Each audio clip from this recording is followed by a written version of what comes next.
అంబేద్కర్ పూలే పేరు పెట్టాలని, అదేవిధంగా వారి పేరు మీద ఫెలోషిప్లను కూడా అందజేయాలని OUJAC chairman PhD scholar Kothapalli Tirupati కోరారు. ఈ మేరకు ఓయూజేఏసీ ఆధ్వర్యంలో 135వ అంబేద్కర్ జయంతిని పురస్కరించుకొని ఓయూ ఆర్ట్స్ కళాశాల వద్ద కేక్ కట్ చేసి ఆయన చిత్రపటానికి పూలమాలలు వేసి నివాళులు అర్పించారు. ఈ సందర్భంగా కొత్తపల్లి తిరుపతి మాట్లాడుతూ 100 కోట్ల రూపాయలతో ట్యాంక్ బండ్ వద్ద ప్రభుత్వం నిర్మించబోయే జగ్జీవన్ రామ్ అంబేద్కర్ నాలెడ్జ్ పార్కును విద్యార్థులుగా స్వాగతిస్తున్నామని, ఈ నాలెడ్జ్ సెంటర్ను నిర్మించడానికి పూనుకున్న మంత్రి అడ్లూరి లక్ష్మణ్, ముఖ్యమంత్రి రేవంత్ రెడ్డికి ప్రత్యేక ధన్యవాదాలు తెలిపారు. అంబేద్కర్ ఆశయాలను కొనసాగే విధంగా అందరూ కృషి చేయాలని కోరారు.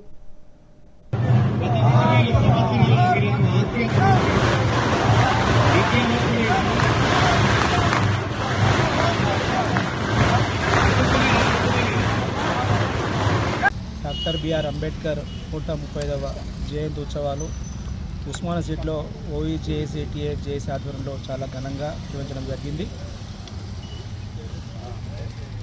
ఏదైతే అంబేద్కర్ చెప్పిన విధంగా చీకటి చీల్చివేసేది వెలుతురు అయితే, మన మనిషి జీవితంలో ఉన్నటువంటి వెలుతురు చీకటి చీల్చి వెలుతురు రావాలంటే దానికి ఒక చదువు ఒకటే మార్గమని డాక్టర్ బిఆర్ అంబేద్కర్ చెప్పిన స్ఫూర్తితోని ఆయన ఆశయాలను మేము ఓయూజేఏసీగా మేము ముందుకు తీసుకెళ్ళడం జరుగుతుంది.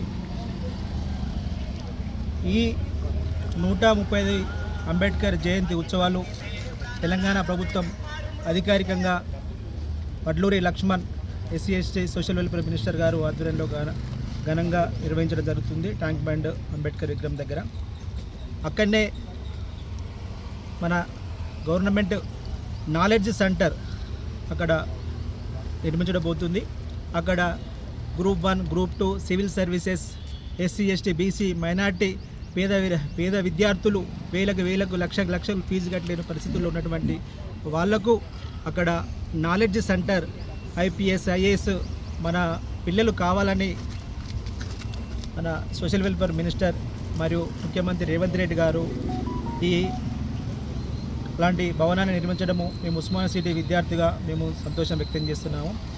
ఉస్మానియా సిటీలో ఈ అంబేద్కర్ పూలే జయంతి సందర్భంగా మన నూతనంగా అడ్మినిస్ట్రేషన్ బిల్డింగ్ నిర్మాణం జరిగింది. దానికి అంబేద్కర్ పూలే పేరు పెట్టాలని సందర్భంగా తెలియజేస్తున్నాను.